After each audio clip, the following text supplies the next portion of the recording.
Hello guys, welcome back to my channel. Today is gumising ako ng maaga para lang kumuha ng mga birds of paradise na to. Actually, 6 AM paggising ko eto. Punta ako rito para manguha. Malapit lang naman to dito sa bahay namin. Kasi mag-arrange kami ng mga flowers dun sa simbahan. Mag-aayos kami. Kasi may mass siya mamayang gabi ng 7 PM. And then, until tomorrow na. So, kailangang maaga pa lang ang preparation namin doon sa simbahan. So, ayun. Mangunguha ako nitong birds of paradise. Alam nyo ba tong birds of paradise na to guys? Is, parang ano lang to eh. Actually, ito yung damo or bulaklak ng gubat. Na, yun nga, dati akala ko ano lang to eh. Damo-damo lang talaga. Pero ngayon, mahal na pala tong bilhin, tong birds of paradise. And since dito naman sa probinsya, ano lang to, pinapanguha nga lang to sa mga, dito sa mga bukid or let's say sa mga madamong lugar. Ayan, so luckily na mayroong birds of paradise na malapit lang dito sa bahay namin.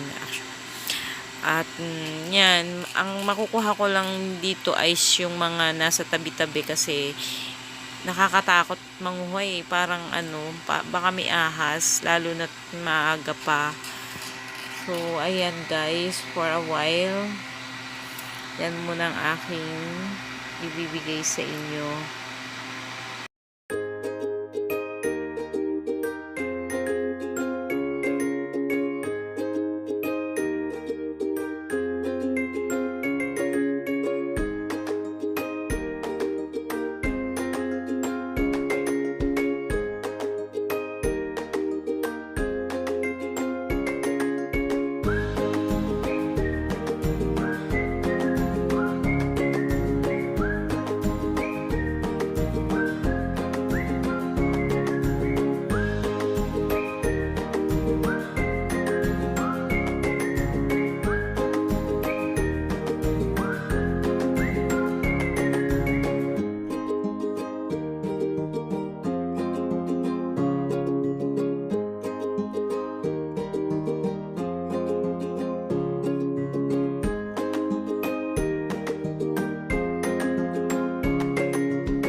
Itong part na to guys, kanina nakapanguha na ako. Ito yung unang kinuhanan ko agad kasi medyo hindi ganun katataas ang mga birds of paradise dito. Although malago pa rin siya at nakakatakot pasukin ba.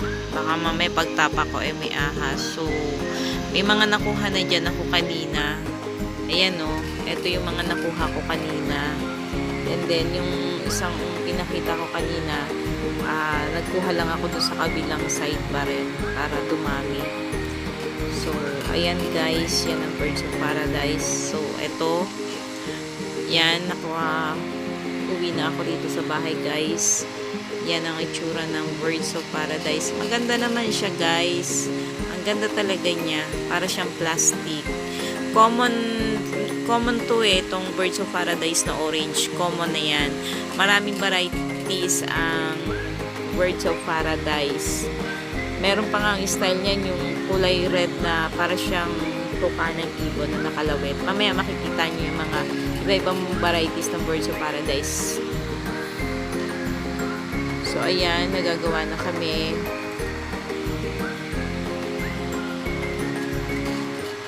Video muna. Kaloka, no? Video muna. Habang sila ang nagkukupit.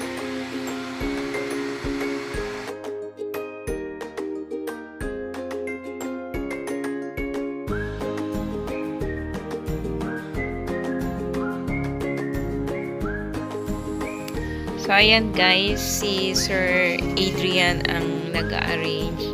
Actually, hindi lang naman siya. Nag-arrange din yung iba, kami. So, pangalan ko nga siya. Yan, ibang varieties din niya ng ng Birds of Paradise.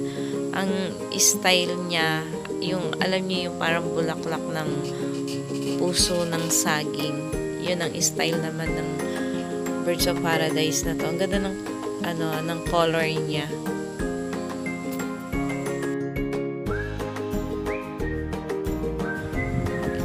Ayan guys, di ba ang ganda no, na-arrange na. Yan yung mga pinanguha ko kanina. Yung orange. Tapos yan yung sinasabi ko na parang tuka siya nag-iwan. Birds of Paradise din yan. Ginanta mo ng bulaklak ng gubat. Pero ang ganda-ganda niya. Diba? Ang ganda guys. Birds of Paradise lang yan.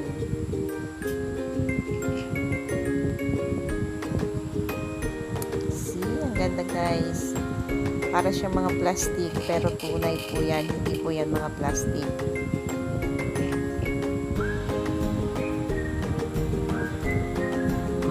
Kung bibilhin mo sa flower shop yan, mahal na yan. Pero pinanguha lang namin yan sa mga gubat. Sa mga tabi-tabi. Yan ang aming patron dito sa aming lugar. Si San Nicolas de Tolentino.